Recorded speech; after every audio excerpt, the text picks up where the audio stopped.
The best artists in history used real-world references when crafting their masterpieces, and so should you.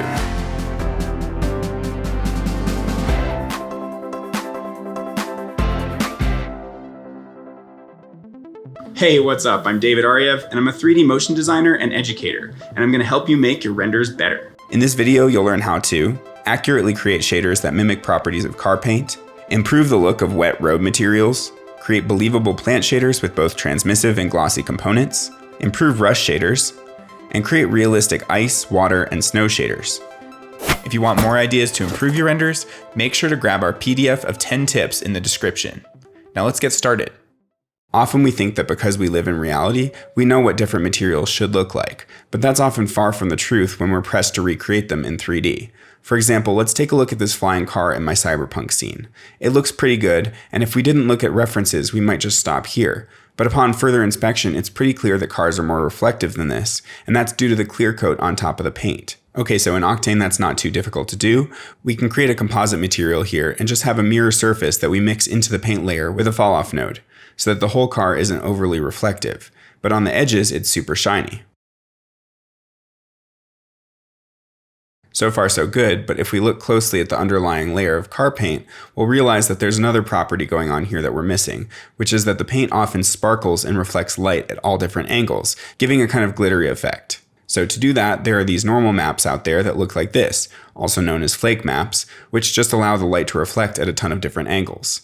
Once we add that in, this is what we get, and this resembles a car paint much more closely. Here's what it looks like before the flakes and after, and here's a close-up before and after.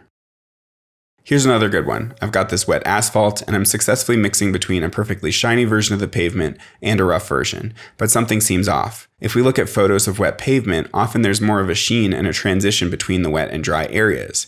So just by taking our mask that's mixing between the two materials and using it in the bump channel, we get a much more realistic result. Plants can be tricky too. Here's a pretty okay looking scene with some trees and leaves being strongly backlit by the sun. But when we Google photos of backlit leaves, we realize because they're so thin, the light comes through them a ton. So let's add these diffuse textures for the leaves and grass into the transmission channel for each material. Again, this will just allow the sunlight to pass through the leaves and create that nice backlit look. Here's the before and after. And if we're in path tracing mode, which allows for true global illumination, this will look even better. Okay, so we're getting there, but leaves are often very waxy and have a glossy component too. And if we look at these images, we'll see that they can be super shiny. Here's a great reference that shows both transmissive and glossy leaves in the same shot. So let's try to match that. If we create a composite or mixed material, we can do a 50% blend between a glossy version of the leaf and a transmissive version. Here's a close-up before and after. So now this is looking great. And here's another trick. This might be even easier. With the Octane universal material, we can get all of that in one go without having to create a mix between the two materials. All we have to do is make sure that the metallic slider is all the way down so the leaves aren't metallic. And then just plug in that diffuse texture into the transmission channel, as well as playing with the amount of roughness.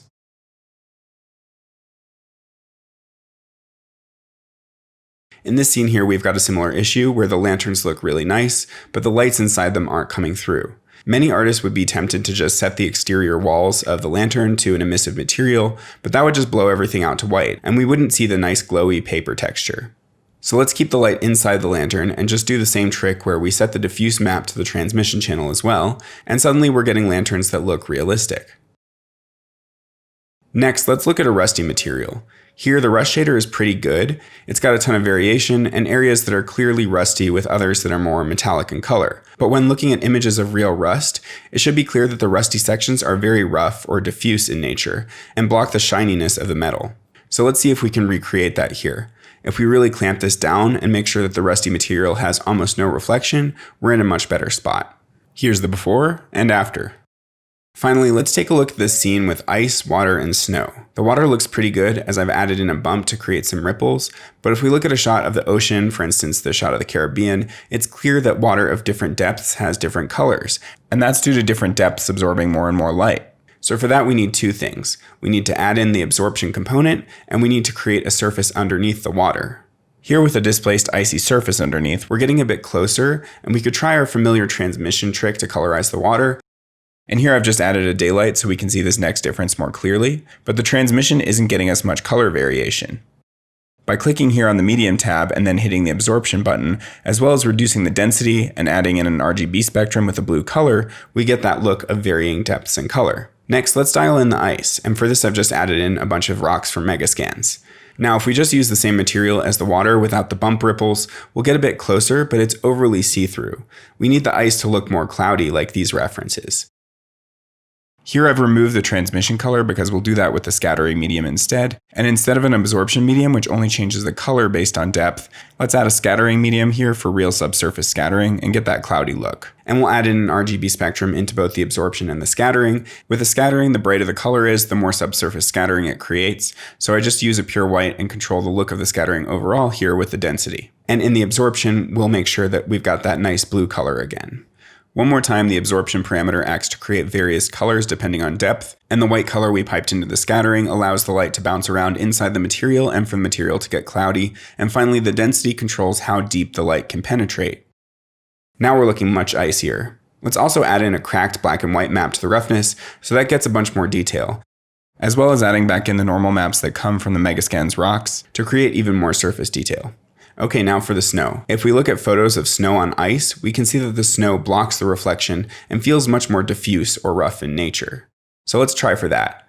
If we right-click, we can convert this material to a submaterial and begin creating a composite shader. The submaterial just allows us to add this material into a composite material because a regular material won't pipe into a composite material. Let's use a falloff map set to normal versus vector 90 degrees to create a slope effect, where the flat-facing surfaces get the color black and the vertical surfaces get the color white.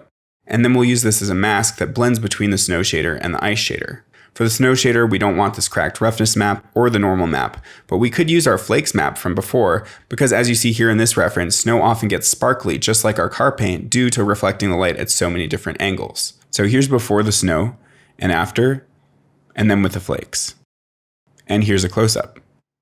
Now we've got a pretty awesome looking scene, I have to say, and all thanks to checking ourselves with reference images. By keeping these tips in mind, you'll be well on your way to consistently creating awesome renders. If you want to learn more ways to improve your renders, make sure to subscribe to this channel and hit the bell icon so you'll be notified when we drop the next tip.